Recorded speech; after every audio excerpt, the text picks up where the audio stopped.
So Gen Con happened. Woo! Did it? I'm pretty sure. Yes, it happened and we were there. I didn't drink that much, I didn't think. I didn't drink hardly any. So. Yeah. I had like 3 beers, maybe.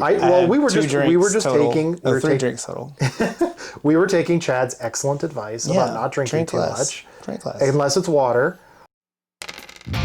Leave work behind and pull up a chair, my friend, because it's finally time for Games and Drinks.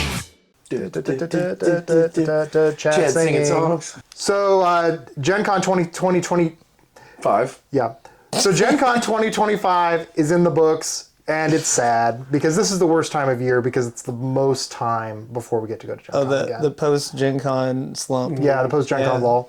But we're 7 days closer to next Gen Con than we were Yes, when we're 7 days Gen closer. Con. Yes, we're 7 days closer on recording. And we've got so many cool games to play and talk about, and you're going to see a lot of videos soon about some of the cool games that we got. But for today, we just wanted to wrap up the con. Hopefully you've watched our vlog, which is here, and give that a look.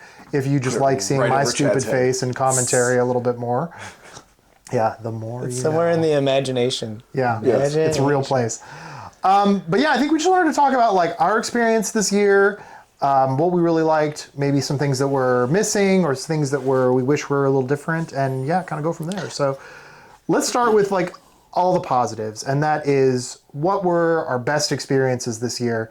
And because I've been talking the most so far, I'm going to ask Chad to lead us off. Well, before I get into that, I saw a post about the post Gen Con. Somebody posted their game haul.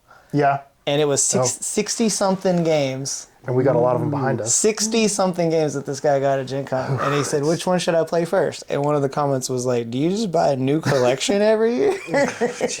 I thought Mark and Rick went nuts with 12 games apiece. I think I got 11. Jeez. Wait, 12? But some of them are small, we got a couple of tiny games. We got this game called High Tide that fits I guess I'm derailing because I was supposed to talk about my favorite experience. Nine, sir. Sorry. I think I got 11. I don't remember for sure. Yeah, so I wasn't even the biggest degenerate on the trip. As a self-admitted degenerate, you definitely spent more money on games than I did, though. That's true. That is because 4 of those games I got from just the big game night. Yeah, there you go. Yeah. I was saying, I gave Rick my big game night games, so he didn't even have to buy 4 of his games. Clearly, one of the best things that happened is we got a bunch of new games to play. Yeah, that was the point I was getting to. That's it. Right. That was my intention all along. Yeah, great. So was there anything so talking about games then, is there anything that super surprised you that you weren't looking for that kind of just popped up out of nowhere and you really liked? Well, I think as far as surprising goes, I would say Knitting Circle because I wasn't interested in that game. Yeah, I had zero interest in it until we played it. But it's actually and it's a pretty solid game. It's a solid game. I think it stands on its own. I was intending to give my big game night copy away, and then we didn't get it. Night, so. Yeah. But no, that's a solid game. It was really well done. Yeah, I don't know. I don't have much to say about it other than it is really well done. There's a rondel. There's, you get different, garment cards. Yeah. So you had to make socks or a all your scarf winter or whatever, and they were everything. different sizes. Hats, mittens, socks, and you had to make sweaters, different patterns on them with the colors and stuff, and that was actually kind of interesting too, because all the tiles, you'd have a blue yarn or whatever, but one side is knit and one side's pearl. Pearl? Yeah, is that the word? I think I'm so. not sure. Yeah. Somebody's going to be losing their mind going, this idiot doesn't know it. Yeah, it's going to be my wife. I don't know anything about it. It's going to be my wife. If she was here, she would be busting a blood vessel right now. Yeah. No, she wouldn't. She would just be yelling at me. Probably. She'll yell at you after. I think it was knit. One side's knit and one side's pearl. Yeah. I'm sorry. I think so. I don't know. Yeah, because the tiles are all double-sided. So, but yeah, they and so you had to alternate. That was part of that was part of the pattern. You had to do both. Yeah, it was pretty interesting. Yeah, it was great. You had your a cat's paw was a little cat paw tokens. Oh yeah, and that could let you get a new thing. A new thing yarn. Yep. So I guess it's the cat just stealing some yarn. So that game was surprisingly good. I was pleasantly surprised with that. Yeah, and I had a similar. Oops, sorry. Well, I was just gonna say I didn't assume it was gonna be bad. I just assumed I wouldn't be into it, but it was a good game. Yeah. And I had a similar experience too because my wife crochets and we have cats, and so she saw it. I made the mistake of showing her Knitting Circle, and she's like, "You need to come back with Knitting Circle, or not at all." Did you get it? I did. Yeah, Oh, it's right behind you on the shelf there. So I had a chance. I had a chance to talk to Emily Vincent at Gencon, who is the designer. Again, shameless plug for the vlog. And just like listening to her talk about it and go through the game with me and all the cool components and the way that you could build different beautiful patterns. I love a good beautiful pattern game. Yes. That really spoke to me, and it went from a game that I bought because my wife was really interested in it to one that I've become very interested in playing too. Yeah, I liked the draft mechanic off the rondelle. I thought that was pretty good. Even though we failed at it multiple times. We kept moving the wrong cat for like the first round we played. You did. Oh, and then Brian did too. Well, And then I think Mark moved You did it a lot I of think times. I did it like twice, and then I remembered which color. I don't remember anybody else doing it. I remember Mark getting really mad because I wouldn't jump him, and he wanted somebody to jump him so he could get farther, but I just kept going right behind him. And he's like, so we had like a row of 4, and nobody was jumping him, and he was getting frustrated because he wanted to get around faster. But first playthroughs, we always screw stuff up. Always. So it happens. Yeah, that was just a late night kind of mistake, And actually, like, you ended up picking up another game that I was really impressed with because I'd never heard of it, and that was Citizens of the Spark. Yeah, that came out of nowhere. I really was impressed by that game. Yeah, I didn't see anybody talking about it or anything. I went over there because I think that was the booth that had Flip Tunes. Yes. And I went over there to see that, and I watched, he was talking to somebody else for a couple of minutes, and I was like, okay, that seems fine, but it wasn't as interesting to me as I had hoped. Mm-hmm. But then I noticed they had another game on the other side of the counter, and it was that, and I was like, oh, that one was interesting. Yep. So I got that. They had a little mini expansion pack, like a little pack of cards, and so there was like 3 extra characters in there. So we played that a couple times. We liked it. I made the mistake of first time playing it with Rachel. They have the different sets you can play. Yeah. And we don't like Screw Your Name games at all. But I was like, let's play this high interactive. Set, didn't you? Yeah, I didn't really think about it. It said high interaction, and I thought that meant like we had cards that would score depending on what your neighbor had. But it wasn't. It was like a bunch of attacks. And so we actually didn't finish that game. We just like, okay, this isn't fun. Let's get rid of it. And we played a different set, and it was better. There you go. Yeah, so I think we definitely should play that on channel because, like you said, nobody's talking about it. Yeah. Nobody had it on sure the hot list, it's I good. think. So we should do, because I think it was a solid game. Well designed. Like, the follow mechanics were very cool. It had some throwback stuff to other games. Yeah. But it didn't feel derivative of any game. And cute animal theme, right? Because that's always the thing that moves. Always Everybody likes sentient animals. Yeah, for sure. They have the spark of intelligence. Yeah. That's the theme. Very important. Nick, what's one of the things you really enjoyed about Gen Con this year? I will say the Starfinder. Yes. We played a ton of Starfinder 2nd Edition, and I am a big fan of role-playing games in general, but Starfinder 2 is a really solid game. Yeah, we had a lot of fun. We did. All of our DMs were awesome. Yeah, all of our DMs matched our energy. Yeah. A friend of ours actually was one of our DMs. Shout out to Sean. Yeah, shout out to Sean if he sees this video. He had his bright green hair, which I had never seen before, and I was like, all right, that's a pretty good look. Hasn't he had like that for like the last like? I haven't seen him. He might have. I haven't seen I it. mean, I only see him on years. Facebook, but I feel like all the pictures I see on Facebook are like. Yeah. But no, our Nuclear hair. GMs kept matching our energy. Having the actual society rules was fun. Creating our own characters, level 1 to 2.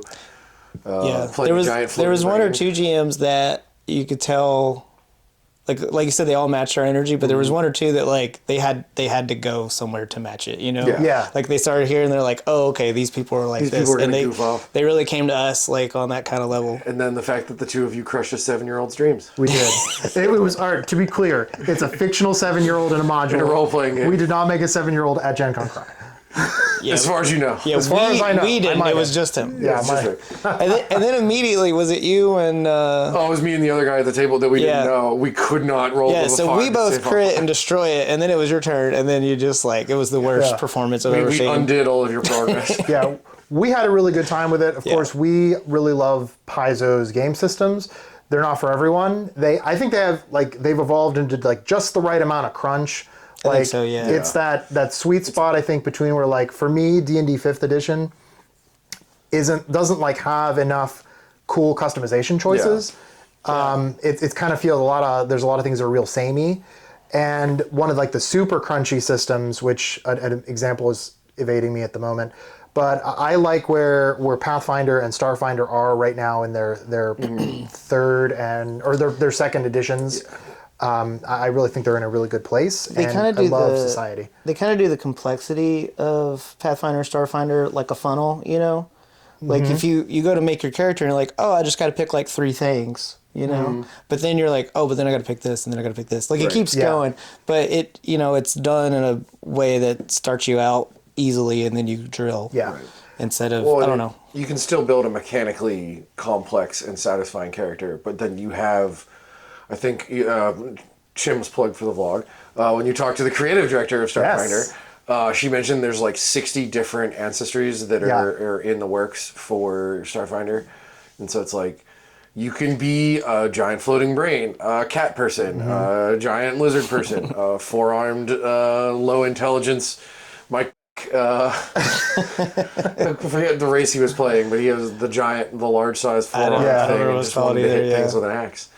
So, but the coolest thing for me about the Paizo systems as a whole is I really think they let you create not only mechanically cool and distinct characters, but mechanically cool and distinct characters that are also distinct like role-playing wise. So whereas other systems kind of hand wave some of the mechanics, I think that Paizo's mechanics in their current editions lead you to characterization. So like if you wanted to create just like a Witcher type character, right? There are ways to do that, and there are ways to build not only your character, but your abilities in such a way that makes you feel like a Witcher. And I really love that because it not only just me saying I'm a Witcher and acting like Geralt or whatever, Ciri or whatever. Repeating the F-bomb every few seconds. Yeah. I'm not going to say it. But like it also, I build a character who mechanically feels that Good way. Geralt impression. And I love that. Stellar. F word. I don't remember who said it, but even better. Talking about that, somebody was talking, I don't remember if it was Mike or one of you guys was talking about how Starfinder lets you have things. Like, that's part of the character. Like, you can fly at level 1 in Starfinder. Yeah, you can be large at level 1 in Starfinder. Yeah, so it, like, lets you have things that really... Not that big of an advantage. It's not that big of an advantage, but it makes a cool character. Yes. Yeah. Yeah, mechanics... You know, we always used to say when we used to play War Machine, fluff does not equal rules. Right. But I really like that Paizo's gotten to a place where your rules can make fluff. Right? Yeah. Like, it's because I remember, you know, back in the day playing like D&D 3 or 3.5, we would like jank together some things like, I want to be a pirate. I want to be a sentient anthropomorphic baleen whale. Yeah, well, that's a whole different thing. You kind of had to have a vision and then try to find the closest thing you could to fit. Right. Yeah, but in this system, there are so many options that you can just make it. Well, like, and literally bought Galaxy Guide on day 1, and he's like, there's 5 new ancestries. And I was flipping through and happened to land on the giant floating brain. It was just like, I'm going to be one of those. Don't care about anything else in this game. Yeah, I'm just going to be a giant floating brain. And Smartest guy in the room. Yeah, the updates they've made from first edition, just absolutely amazing. We got really lucky because my experiences with some con GMs have been, I've had very good ones, I've had not so great ones. Ours were fantastic. They were all great. All 5. Shout out to all 5 of our GMs. All weekend, so... Yeah, if any of you are watching... I can get all their names. Well, Sean is a subscriber now, so if he watches it... Hi, Sean. Yeah, Sean, you were great. High five. Yeah. So me...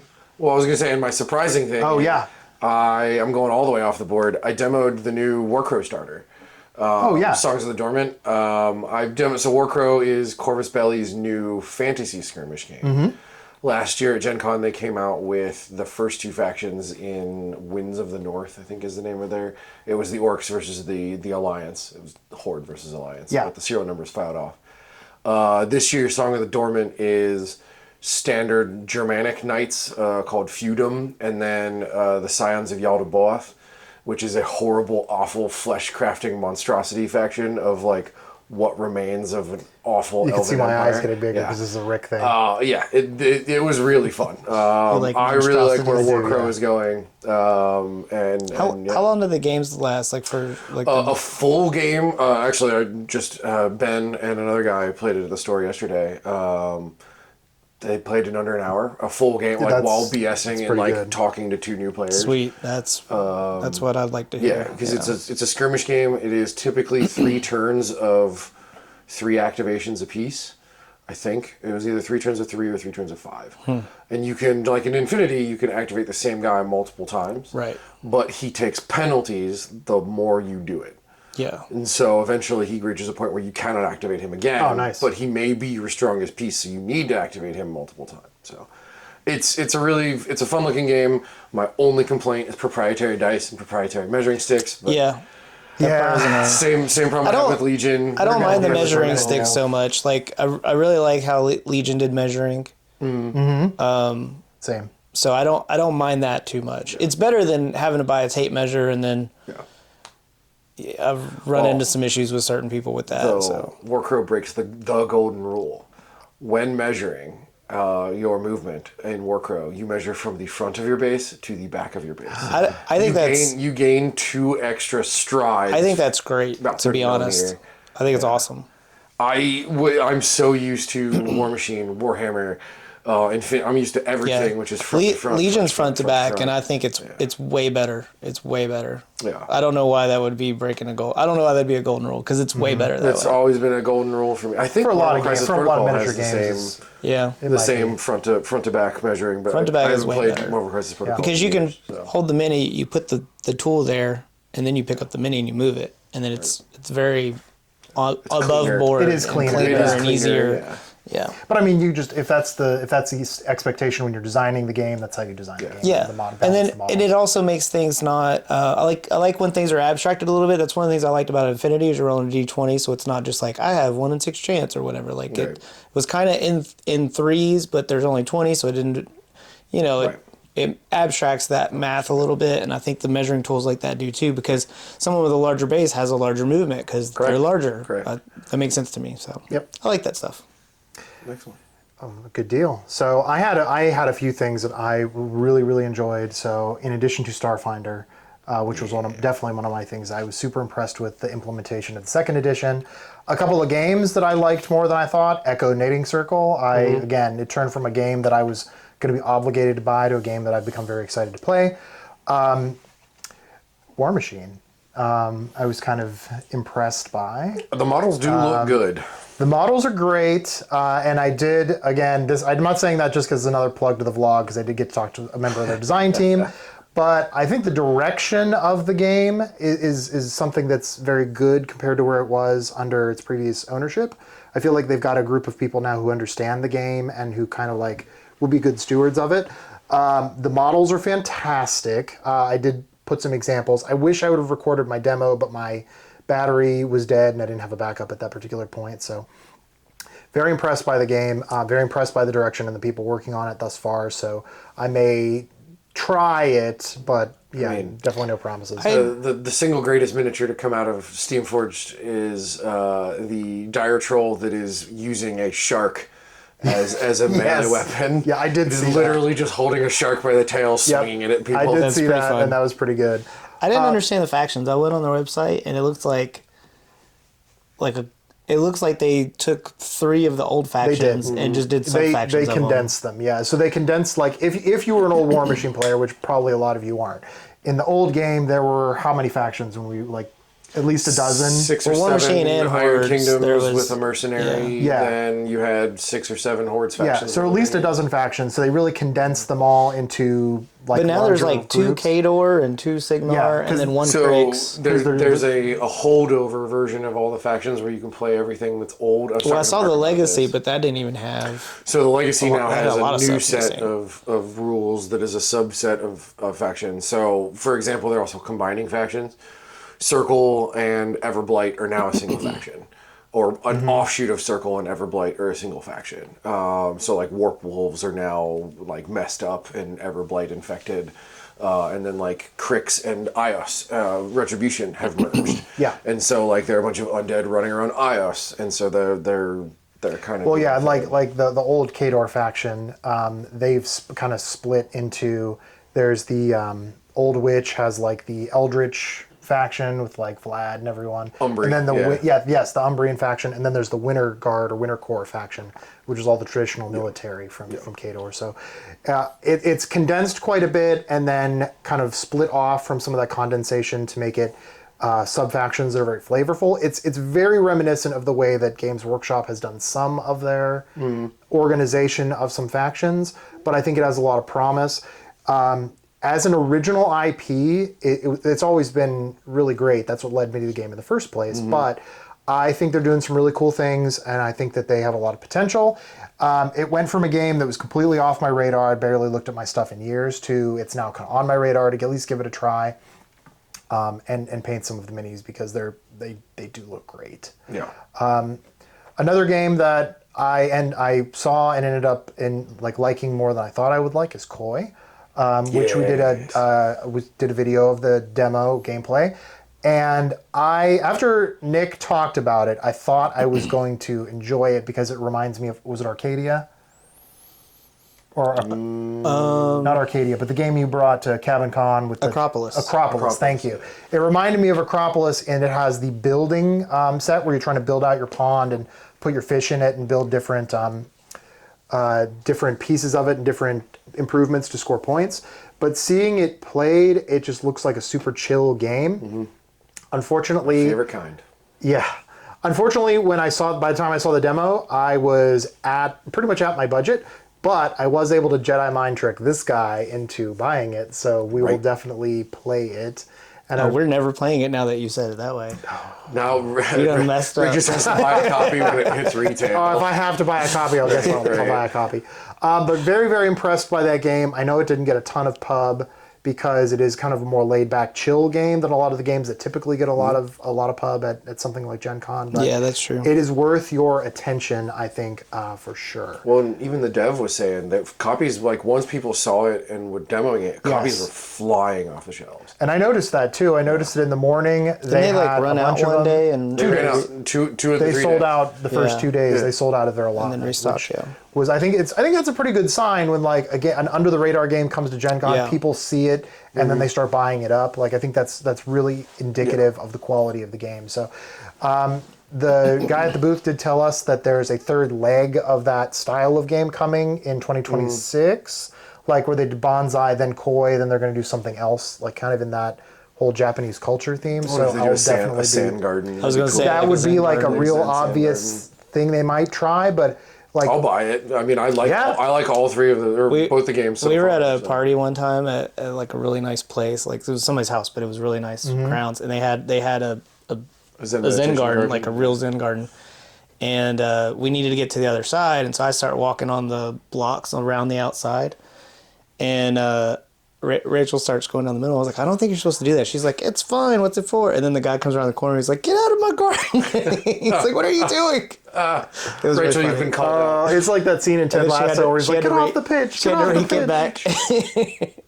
Fantastic. Yeah. So yeah, I'm definitely going to look out for that now that I've gotten a chance to see Koi and think I'm really going to enjoy that. Yeah. All right, so that's, I think, all the things that anything else that we missed that you guys are just really into this year?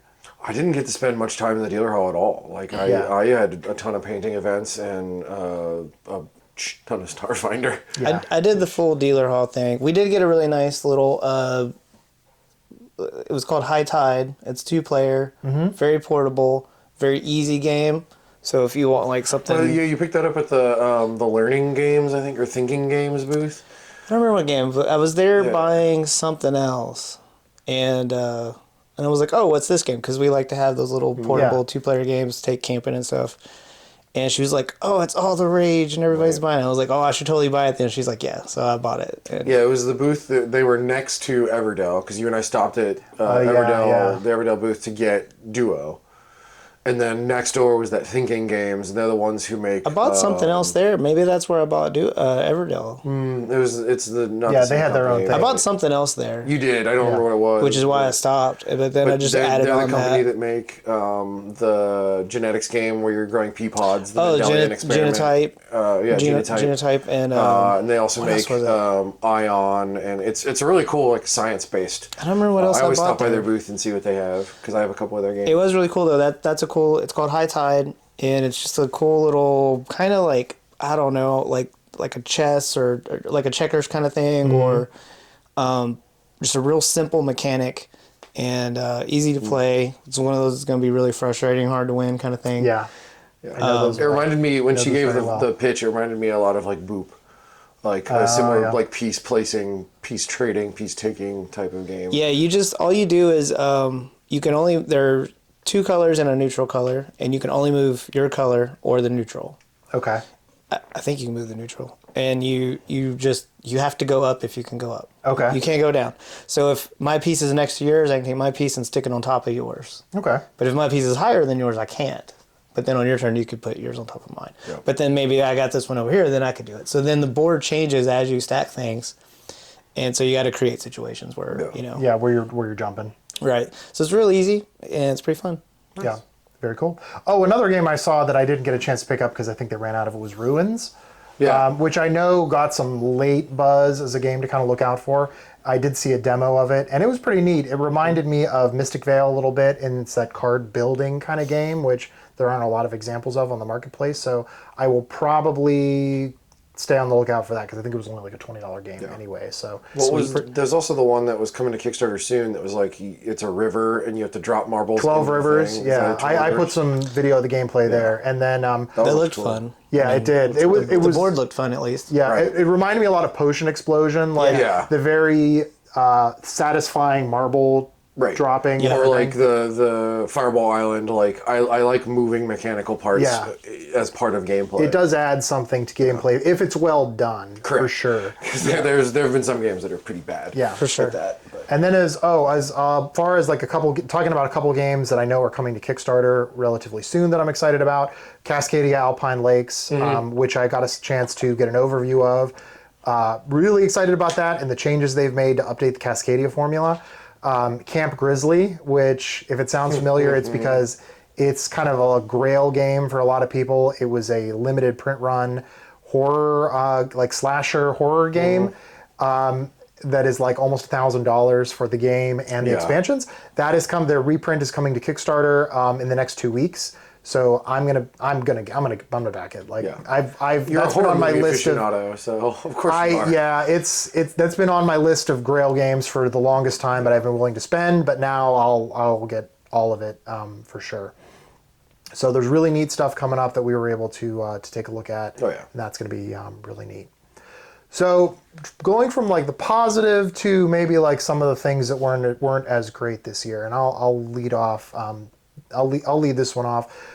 So the first thing for me is everything is getting more expensive, and that not just the convention itself and the events, but I also felt like the food around the convention was getting more expensive. Like everything was just more money this year, and it's not quite getting to the edge of my tolerance level, but it's approaching it. Well, the quality isn't going up commensurate. Like Right. when you're paying an extra $10 for every meal, that's like, yes, the food truck food is always very good, but when like a burger is closing in on $25, Yeah, the food trucks no were burger is expensive. worth $25.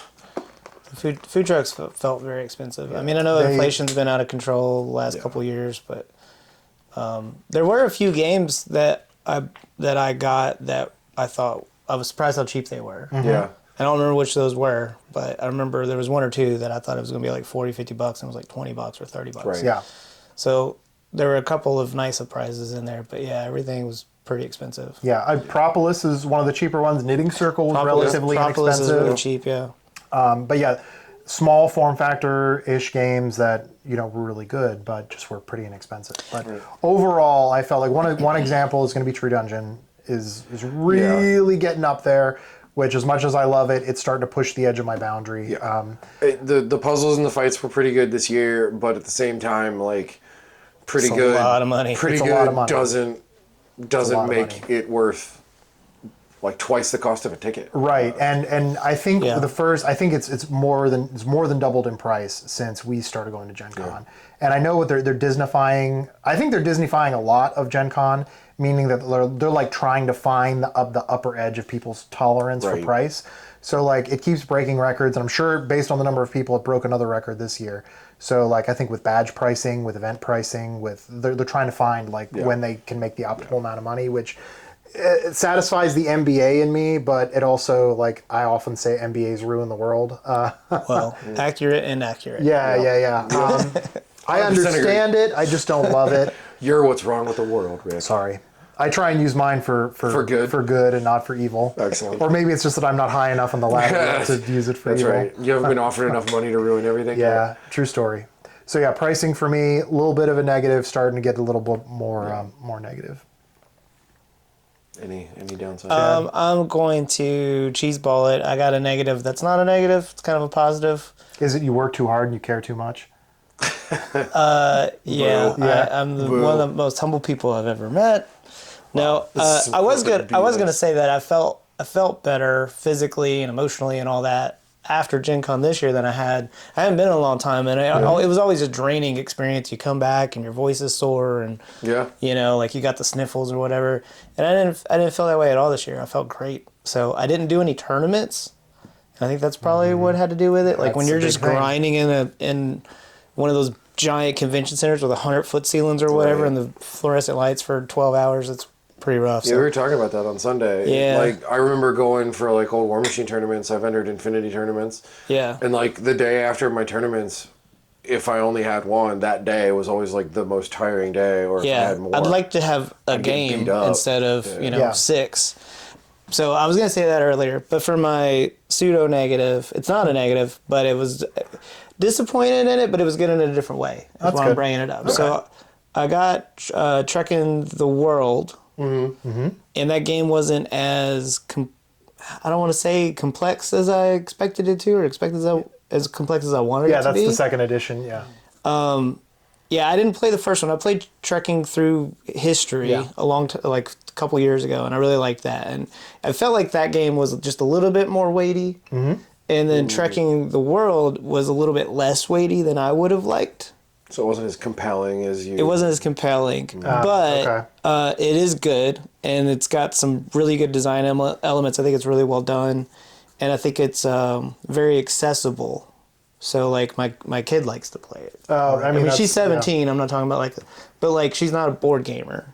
So, for her to like a game, it needs to be, I've always talked about Ticket to Ride as, like, a gateway game. Yeah. Because it's accessible, everybody can play it, everybody can have fun playing that game. And I think Trekking the World is like that. Yeah. Well, So, and that's a great thing. Yeah. Just not what I had wanted. Not what you out were of it. wanting it. Yeah. And that was a discussion we actually had at the convention a couple of times about about games like that. Is I think part of playing games at the level that a lot of us do, and then like talking about games like we've chosen to do in this format, we kind of get the idea that games have to be for us at a certain level, which I don't think is the case. Like there are Yeah, going to of be course games not, that are yeah. for Oh, absolutely. there are going to be games that are for casual gamers. There are going to be games that are for gamers that really like an IP. And if we fall into that trap of thinking that like everything has to be for us, therefore this thing is bad or whatever, I think it just leads to a lot of negative. It leads to a lot of negative discourse around gaming, and I think we can do better. Like, I think it's perfectly fine to say, okay, instead of just saying this is bad, move on. It's, this is not my thing. I can see why it is other people's thing. It is, it has these design mechanics are cool. These ones aren't, but it's just overall not for me. Always bring up as an example, one of the greatest games in most people's minds is Lords of Waterdeep. Yep. I despise that game. You sure? I absolutely hate Lords of Waterdeep. And I know why it's a good game, and I really enjoy seeing people enjoy it. But if someone asks me to play Lords of Waterdeep, I basically tell them to go jump in a lake. Good example of like I'm gonna put on my old man britches and complain about this generation. No. Yeah. I think trend that we have in society today, and I think it's really just like an online connected kind of thing, is just the hyperbole around like how good something is. Yeah. Yeah. Like, and it's been that way for, I don't know, a couple decades now. Oh, it has to be the greatest or the worst. Yeah, it's There either is no gray area. goated or it's mid, which means it's trash. Mid, which is middle, means it's absolute trash. Like that isn't mid is an insult. If you're Right. like at least as good as half of everything else, that's Right. awful. And I think mean, that's just too much. Like Right. you could do without all the hyperbole. We could have a lot more nuance in our discussions, and I think that's how I Yeah, try to approach for things. sure. Well, it was a big game night. We played Point Galaxy, which is a point salad game. Yeah. And all four of us were like, okay, I'd play that again. I'm glad we got a copy of it, but like, it wasn't anybody's like particular game of the year. Like it wasn't making waves, but it was a solid game. It was pretty mid. It was You pretty should mid, burn your yeah. copy. You should burn your copy. There are On people YouTube. that really like that Point family of games. Like Yeah. Oh, Point, absolutely. Point Salad Point was Salad, the Point first one. City? Point City was another one. Yeah. Point Galaxy. There are I people that haven't really played like the other them. ones, so I don't really have the. Yeah. I don't really I've have played that Point Salad point of once, reference, I but think. But I mean, I liked the art. I liked all the crazy names. yeah, it's a for all good the game. planets and It's stuff. it's cool. I don't know. There's nothing wrong with it. It's be a good in between game too. Like if Oh, you're- absolutely. Yeah. Yeah. You know, because if it's just constantly in motion, which is Yeah. really fun. But yeah, Trek in the World. It's a great game, Yeah. but wasn't what I wanted. Wasn't really what you were hoping for. Wasn't what I wanted. Fair. We will play it a lot. It'll be a family game, so it'll get a lot of of use. But Excellent. My disappointment Off is camera. in the people that went to big game night with me. I once again am reigning Oh, champion. you're of big game disappointed. night. Let's go. Won all 3 games last year. Won all 3 games this year. No. For those of you who are a little older, I believe that is what the kids are calling a humble brag. That's right. That's right. No. was that a humble brag? I don't think that was humble at all. Not in the least. I mean, I am the idiot savant. I'm disappointed with how awesome I am. Yeah. That was just smack talk. That's Yeah. what that Right, was. it was. I figured that would get a chuckle out of everybody. No, my actual disappointment is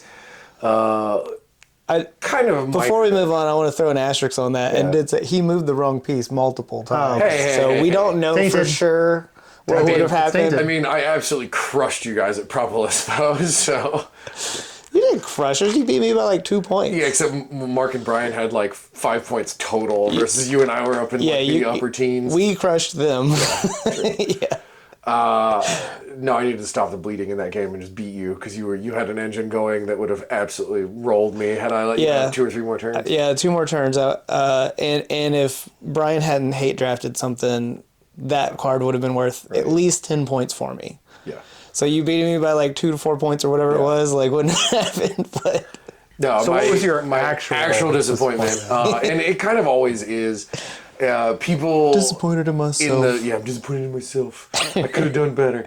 No, my actual disappointment is people in the vendor hall not knowing the rules of if you're gonna stop, go to the side. Yes. Like, please, like, Yes. I get it. You see your friends who you see once a year, or you're very excited to see. I don't know who how you can be arcs that the game. oblivious. Like there were multiple people that were just like face to face having a conversation sideways and looked In the- irritated that people were trying to move Yeah. down the hallway that they were Yeah, blocking. and it's like, guys, Yeah. Gen Con gets bigger and bigger every year. More and more vendors. The aisles get smaller and Yeah. smaller. You have to pull to the side. I don't know how you hear each other having a conversation in the middle of the vendor hall anyway. That's a good way to lose your voice Like, too. Yeah. but pull off to the side, have a polite conversation, like multiple times. Like people, they That were was pretty getting mad disappointing, when yeah. I was like, "Hey, you're in literally the middle of the aisle. Yeah. Can you move so I can get around you?" You That's can go why I back don't to your like going to the conversation. grocery store like during normal hours for the same Yeah, this reason, but morning it's like for me. 10,000 times worse than Gen Con. That's literally my only disappointment for this Gen Con. I mean, I that's had a pretty great solid. time. Yeah. Yeah. So I think like I think based on what we're all saying, like it's still. I mean, I don't know. Our disappointments are a little nitpicky. Maybe not so much the absolutely. price, but Yeah, I think Overall, they're Price, nitpicky. price There's is a probably reason my we- actual biggest yeah, disappointment. there's a reason we covered keep it, going yeah. back. So We all came, everybody had a great experience and we had a great time. We loved it. So to even, like if we hadn't made it a talking point, I wouldn't have anything to talk about. You know what I mean? do have we two- wouldn't, we wouldn't have brought it up. Well, yeah, I have two, but I do have two like actual things I want to talk about because I think they're. Well, I mean, I think they're topical for our hobby at the moment, and that really, I think Gen Con was a reflection of them. So the first is, I think this was the first big event that showcased to us the effects of policy on board gaming right now, namely tariffs, because one of the biggest things that I noticed is that every year at Gen Con, in addition to all the big boys, right, like AEG is a fixture, and Days of Wonder is a fixture, and Paizo, and I mean, not Wizards anymore, but Chip Theory, and CMON, it's not CMON not now, really a it's, thing anymore. But They all had the a big giant, like, four wide booth. Yeah. I can't remember their names. all the big publishers are there. That's Unchained. But it's the littler publishers that we're missing this year. Yeah. Like Greater Than Games. Yeah, I felt that Was Grandpa Beck even there? I didn't see it. They might have been, but I just didn't walk by it. I didn't see him. Like, Plaid Hat didn't have their own Yeah. subset under, like, because normally I think AEG had them last year, and they just weren't there this year. Right. So that was I mean, however you feel about it, that's how you feel about it. But definitely, I think it was reflected in what was there and some of the quality of what was there. I also noticed that a lot of the peripheral type items, I saw fewer dice vendors, which, I mean, we don't need a ton of dice vendors, but just, again, cause and effect. There were still a dozen dice There were still a vendors, bunch. but And, there and the weren't ones two that were dozen there, dice like vendors. Chessex is Chessex and whatever. Q Workshop. But everybody else was selling the same dice, like those same Sharp resin edge dice. resin dice, or the and sharp it really edge felt metal like dice, yeah. one of those things where maybe there's one manufacturer and they're reselling or something. I Right, don't know, but And then Shout out to there's a lot of that. 1985 Games. Small- Buy all my dice from them because they come in really cool mini VHS Yeah. packages. Yeah. they're like Or vending machines now. Yeah. Small indie RPG developers were missing in large. There were still a few of them, but not as many as I've seen in previous years. And then, like, if you're like a nerdy T-shirt person, a lot less choice, I think, than we've got. There in were only previous two years. of them. Like, I was looking for sure, t-shirts I think there was this more year. than two. There were a few. Yeah, there were a few. One of the companies has multiple booths. Okay. The one that has, like, all of the generic geek stuff, like they had the Labyrinth and the Godzilla t-shirts, they have two booths, same company. They're the biggest one that shows up every year, but it's the same company for two booths. Yeah, and on this, I hadn't really thought about it till you started down this topic. Out of the games that we bought, I haven't played everything yet, but we've noticed that the cards are all like worse quality than we're used to. They are. Like, it's just, I don't know if it's just thinner material. I don't know if that's a cost savings thing or if it's just coincidence on the ones that we've been looking at so far. But that we were a little bit disappointed in, like, the thickness of the cards and how easy they are to bend for a couple of the games. Well, and it was the same thing for a lot of the companies that I spoke to at Origins. A lot of companies at Origins would have had product at Origins, literally smaller amounts of them, but got none of it off the ships because they weren't unloading or the ships just didn't come in because they were too expensive.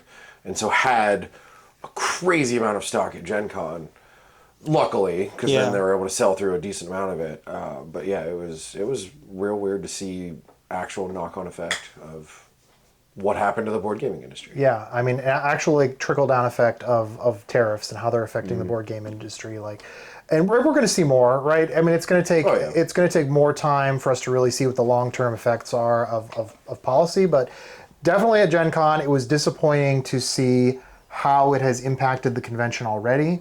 And we'll kind of stay tuned over the next couple of years to figure out how it's going to continue to impact the overall gaming and tabletop industries. And the other, and I'll keep this under like the disappointing header thing that we saw is I feel like we have to address the Devir situation, especially because I had a demo of the game in the vlog, and I'm gonna put the images in. I'm gonna put the images in question on the screen. Spoiler alert, trigger warning, or whatever. They're not great. So here they are. And we've got a couple of these cards from the game Ace of Spades, which I was excited to demo and I was excited to try and get my hands on a copy of. But we've really got some problematic images here, especially for 2025. So I'll kick it to you guys before I say more things. I mean, I very much appreciate Devir's response. Yes. Like they did not weasel at all. They're like, this is our intention. We failed. We're recalling everything. We're replacing everything. We'll do better. And Yeah, I was and like, that's the right answer. So They responded as well as they could have. It was a huge mistake. It was a absolutely. huge misstep. Tone deaf doesn't really even cover it. I do think that based on the response and everything, I think that they're being honest about it. I think they were just oblivious to how it looked. And like I said earlier, like I think they're French, so they I think so. probably don't have the awareness that they should have. I still think that that's kind of inexcusable. Like I think if you just look at that image objectively, even if you have no concept of the history of the United States, I still think it looks bad. It's not a great look. So I think they really needed to just have somebody. If you're publishing a game or a book or a movie or anything, like have somebody look at it. Right. You know, Multiple I feel like people that look should at have it, right? Like that should have been caught. Yeah. So this is where I feel like having a group of people look at these kinds of things, even though some of those groups or consultants or whatever have become targets for some people, I think it's important because it avoids errors like this when, you know, there are a lot of images that are going to be, and this one is not even really like, this is pretty blatant. Like, Yeah. there's not a lot of room for nuance on this one. It's pretty blatant. Like, even if they were going for a certain aesthetic around a piece of media, there are probably better ways to do it, better ways to implement it, better art to use other than what they use. They definitely could have hit that theme without presenting it the way they did. Yeah, and I think there were definitely ways to do it that would have not led to this kind of discussion. But And even if you don't say those dirty words like diversity and inclusion, I'll say that it. doesn't. Yeah, Well, I'm absolutely. saying that Yeah. doesn't even have to have anything to do with it. Yeah. The fact that you're a human, you do not know everything. Right. That's why you have editors. That's why you have people that review things that you do. Like, there's no reason not to have somebody look at those kinds of things. Because even no matter how smart you are, how good you are, you don't know everything. You're going to miss something. Like, this isn't the kind of thing that I think anyone should have missed personally, but it can happen. And if you were to have someone look at it, they go, "Hey, maybe don't do this." Well, that's why diversity of perspective is so important, especially if you are local. I think if you're localizing a game in an area where you're like, so in this case, Devir, French company, localizing a game in English, localizing a game in a different country where maybe your French designers, artists, and producers don't understand all of American history. Have someone look at it. Same thing if you're an American company who's going to localize something in Japan. Like, you should have an understanding of the country you are localizing something into. You should probably hire someone with it from that cultural heritage to understand what you're doing, and is it something that is going to be this offensive to a large group of people. On this particular topic, even ignore it. I feel like you could even ignore the American culture part of it. Mm-hmm. You know, this isn't something that's unique to America. It's happened in a lot of places. That's right. So yeah, I don't know. It's a bad look. It's a bad look. I'm very glad that Devir came out very strongly and will be right away too. It was pretty quick. Yeah, I think they had less than 6 hours before they responded. I think it was very fast. It was within the day. Definitely within the day. It was further apart than 6 hours from what I saw, but I saw a Reddit post where the first place I saw was a Reddit post, and then the next morning I woke up and Devir had already responded 4 hours prior. So I don't know what the actual turnaround time was, but it was very quick. Yeah.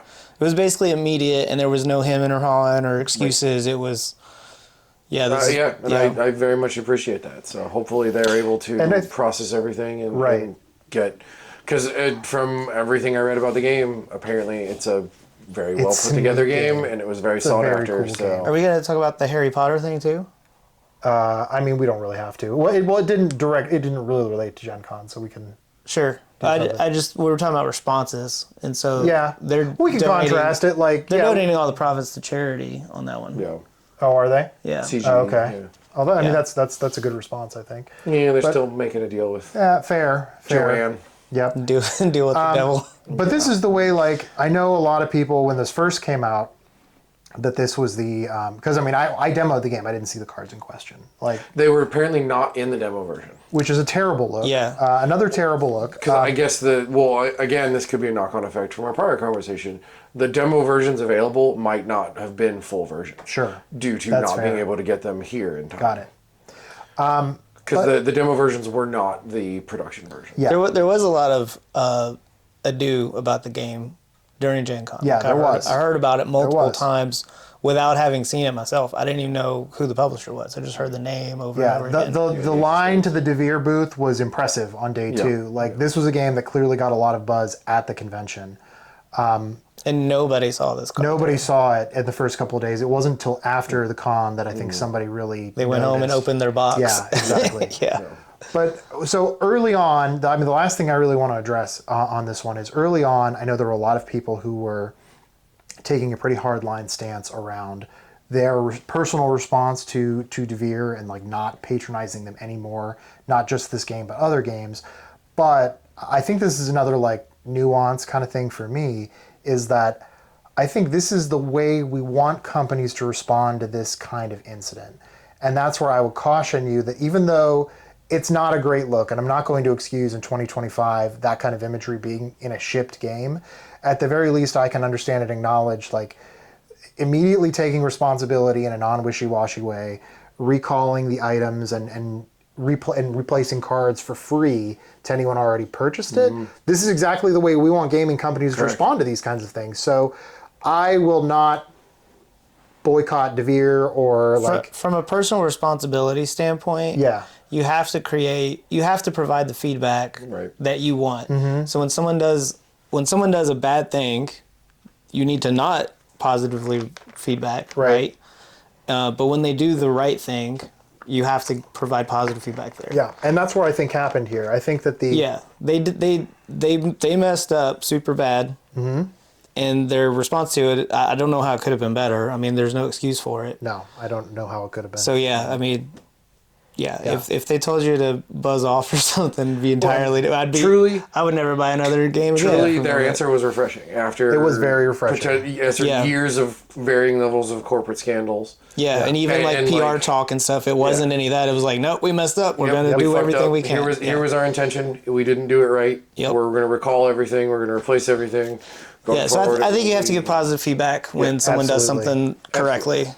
And it might even be a game, depending on like how they follow through on that response, it still might be a game that I end up getting and featuring on the channel if they follow through on everything that they initially promised us. Yeah, and if someone's opinion on the company is sour because of that, that's totally fair. Absolutely. And that's not to say what I'm saying is right, because that's just my kind of feedback on it. If you were somebody who's maybe more negatively impacted by that than me, I would completely understand a different response, right? But yeah, that's what I would ask for, that nuance of like, think about this company's response versus other companies' response who have not been responsive to feedback, and what we want to. I think that's the behavior we want to incentivize. Like, instead of just moving on, we want to incentivize the as long, again, if they follow up with it, because that's going to be very important. I can say anything I want, but until like the follow up is there, we're not going. They sound like they're serious about it. That being said, I'm not going to buy that game. I really love poker. I like poker. I love poker. I like poker enough to play poker instead of True story. Instead of that. I'll let Rick buy it and play Rick's copy. Yeah. There we go. Board game mooch. Yeah, board game mooch. Well, that's another like. I'm actually going to board game mooch off somebody else because I got the demo battle. I got the demo. If I really end up liking that game and I think it's something that Christy and my mother would play, I'll probably end up buying it anyway. But again, at the con, I was at budget. I really liked the Battle Monsters demo, and I think someone else in our extended gaming group is going to buy it. So I circled that at Origins a bunch of times. Super cool. But I was like, I don't know that one. That's the Godzilla, the big figure Godzilla game that we walked past the display for a couple times, where like the figures are like as long as my forearm and look freaking awesome. Sweet. Yep. Is there anything else we want to go over about our experience this year? Like, I think we hit almost everything. I was rejuvenated on a personal level. I felt like I got a little piece of myself back. I've been, going through a lot of stress and stuff in life. And there's a lot of old things that I used to be more interested in that I've been less interested in. And then going back to Gen Con, I kind of feel like I've gotten a little bit of that back. Yeah. Gen Con kicked off Chad's hot girl summer, is what we're hearing. My hot girl summer is almost over. Alas. Yeah, alas. Back to back to work. Back to the grind. I always feel like that after Gen Con. It's not only the being around. I never have before. No? Yeah, that's why I mentioned it. When you don't grind yourself at the con and you actually kind of let it come to you, it's a totally different experience. Well, going back to our Gen Con tips video, I scheduled a ton of events. I didn't really have much time in the convention during the convention itself. Yeah. Like I had plenty of time afterward to like hang out with you guys, get dinner, do whatever. But like I was only in the vendor hall for maybe 2 hours total. Well, I was going to say I've done it the other way too. Like I've ground too hard and that was exhausting, and then I've done it where I didn't have enough, and then it didn't feel worthwhile, and so it was draining for a different reason. And I think I hit my right level. I think I hit the right activities for me and the right amount of activities for me. Yeah, this was one of the happier mediums of a Gen Con I've ever had, where I had a decent amount of events. I had a lot of events with my group, which was something I haven't We did done. a lot of cooperative We did a events lot of stuff together, which was great. And that's what I was starting to say, was that for me this year, it was, in addition to like being around games and seeing cool new stuff to play and whatnot, also there was an element of just being able to be with all of our extended friend group, and especially some folks we don't get to see a whole lot. That always puts me back in a place where like I get really excited about gaming again. So that's why like after our Cabin Con event, after Gen Con, those are like the times I'm the most excited about gaming. All I want to do right now is play more Starfighter. Yeah, me too. Like I think our tables were a ton of fun. So- I think that game is really good for like matching an energy level. And in fact, in Galaxy Guide, shameless plugs once more for Starfighter. Yeah. Apparently, this is a Paizo ad. Right. Nice. hashtag Paizo ad. It gives you like 7 or 8 different genres and like where to go in the Pact Worlds to play those genres. So like horror, pulp, like warfare, diplomacy. Like We can all that stuff. just talk about the book at one point. Like we can do a video on the Might have book. to do I'm that, cool with that. But no, I am super. Just like you said, I am super excited. For the first time. Maybe we do coming like out a of one Gen shot or Con. something one time. Yeah, I'm totally fine with it. We can do absolutely. Like we haven't like done role playing content yet, but we can absolutely do something. It's a game. It counts. It is a and game. we drink while playing. And we drink while playing it, so it qualifies. Some of us heavily. Me. Yeah. So I think that closes the book for us then. On this particular con, things we liked, things we didn't like so much this year. Games we thought were cool that we maybe didn't see coming or have in our video. We're definitely going to play some of these games on camera for you guys, so you can get a sense of like what everything is like and what should you look for if you didn't get a chance to see it at the convention. And I think that is it for us. So if you get a chance to like this video to help us out, or subscribe because you want to see more of our content, that would be great. Otherwise, we'll see you in some of our playthroughs. Smash that like button. Nah, never. Absolutely do not subscribe.